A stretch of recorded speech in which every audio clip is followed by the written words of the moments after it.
जय श्रीमन नारायण। जो टिप्पणी मैं देने जा रहा हूं वह रामानुज दास श्रीमन गट्टू वेणुगोपाल स्वामी द्वारा दी गई है। अध्याय 13 क्षेत्र क्षेत्रज्ञ विभाग योग श्लोक 15।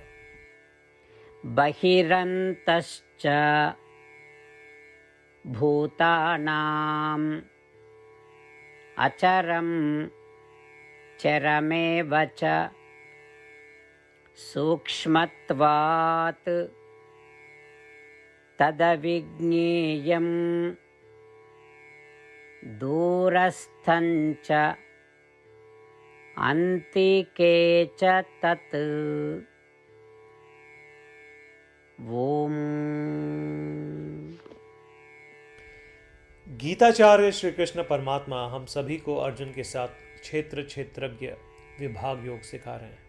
परमात्मा कह रहे हैं, अर्जुन, जब आत्मा कर्म के कारण किसी शरीर में रहती है और चूंकि शरीर 5 तत्वों या पंचभूतों से बना है तो आत्मा उन पंचभूतों में रहती है। जब कर्म बंधन समाप्त हो जाता है तो आत्मा पंचभूतों से बाहर आ जाती है और पंचभूतों के बाहर रहती है। मुक्ति प्राप्त करने पर आत्मा कर्म के कारण शरीर के विपरीत अपनी इच्छा से शरीर धारण करती है। इसी तरह किसी भी प्रकार के शरीर में आत्मा शरीर के अंदर और बाहर रहती है। जब आत्मा गतिशील शरीरों में होती है तो आत्मा उन शरीरों के माध्यम से चलती है। जब आत्मा गतिशील शरीरों में नहीं होती तो आत्मा चलती नहीं। हालांकि बिना शरीर के भी आत्मा चल सकती है। आत्मा सूक्ष्म है, फिर भी उसमें सर्वज्ञता जैसे अद्भुत गुण है और इसलिए वह अत्यंत सूक्ष्म है और कोई भी उसे समझ नहीं सकता। जिन लोगों ने उन गुणों को सुधारा नहीं, जिनका उल्लेख मैंने श्लोक 7 से 12 में किया है, उनके लिए आत्मा बहुत दूर है। फिर भी जो लोग उन गुणों को सुधारते हैं उनके लिए वह बहुत निकट है। इस प्रकार श्री कृष्ण परमात्मा हमें आत्मा के स्वरूप के बारे में बता रहे हैं। श्री कृष्ण परमात्मा की शिक्षाओं का ध्यान करते हुए आइए हम इन गुणों को सुधारने का प्रयास करते रहें, जिन्हें सुधारने के लिए श्री कृष्ण परमात्मा हमसे कह रहे हैं, और आत्मा का सच्चा ज्ञान प्राप्त करने का प्रयास करते रहें। श्री कृष्ण परमात्मा की शरणागति करके अपने जीवन को सार्थक बनाने का प्रयत्न करते हुए आइए हम श्री कृष्ण परमात्मा के वचनों को श्लोक के रूप में दोहराने का प्रयास करें। बहिरन्तश्च भूतानाम् अचरं चरमेव च सूक्ष्मत्वात् तदविज्ञेयं दूरस्थं च अन्तिके च तत्। श्रीमद् भगवद गीता का संपूर्ण सार श्री कृष्ण परमात्मा द्वारा अध्याय 18 श्लोक 65 से 70 में 8 कार्य करने के लिए दिया गया है। श्री कृष्ण कहते हैं, मुझे वे लोग पसंद है जो इन 8 बातों का पालन करते हैं। मैं उन भक्तों की हर प्रकार से रक्षा करूंगा। श्री कृष्ण परमात्मा द्वारा बोली गई संपूर्ण भगवद गीता को सुनने के बाद अर्जुन कहते हैं, करिष्ये वचनम तव, जिसका अर्थ है, कृष्ण, मैं वैसा ही करूंगा जैसा आप कहेंगे। यही कारण है कि श्री कृष्ण ने अर्जुन को सभी प्रकार की सफलताएं और जीत प्रदान की है। आइए परमात्मा को वचन दे कि हम इन 8 कर्मों का पालन करेंगे। ऐसी कोई पूजा, तप या यज्ञ नहीं है जो परमात्मा को यह शब्द देने से बढ़कर हो। मैं कहूंगा कि ये 8 प्रतिज्ञाएं हमें करनी चाहिए। कृपया आप सभी इन्हें अपने दिल और दिमाग में सोचें। इस प्रकार श्री कृष्ण को अपना वचन देते हुए आइए हम सभी श्री कृष्ण के सुंदर चेहरे को खुशी से चमकते हुए देखें और आनंद का अनुभव करें। जय श्रीमन नारायण। ये है हमारे 8 वचन। हमारा पहला वचन, हे श्रीमन नारायण, जैसा आपने निर्देश दिया मैं हमेशा आपका ध्यान करूंगा और आपके बारे में सोचूंगा। हमारा दूसरा वचन, हे श्रीमन नारायण, जैसा कि आपने सलाह दी मैं हमेशा आपका भक्त रहूंगा।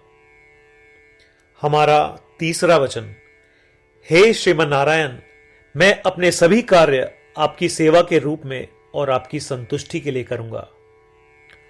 हमारा चौथा वचन, हे श्रीमन नारायण, जैसा कि आपने अनुसरण करने के लिए कहा था, मुझे पूरा विश्वास है कि मैं आपका हूं और मैं हमेशा अपने हाथ जोड़ूंगा और आपको नमस्कार करूंगा। हमारा पांचवा वचन, हे श्रीमन नारायण, मुझे आपके शब्द मामेकम शरणम व्रज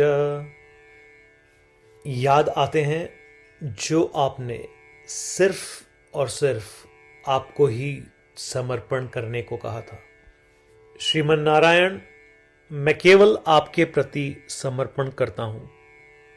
हमारा छठा वचन, हे श्रीमन नारायण, मुझे आपके शब्द मां शुचः याद आते हैं कि आप हमें शोक न करने का आश्वासन दे रहे हैं। मैं अब शोक नहीं करूंगा।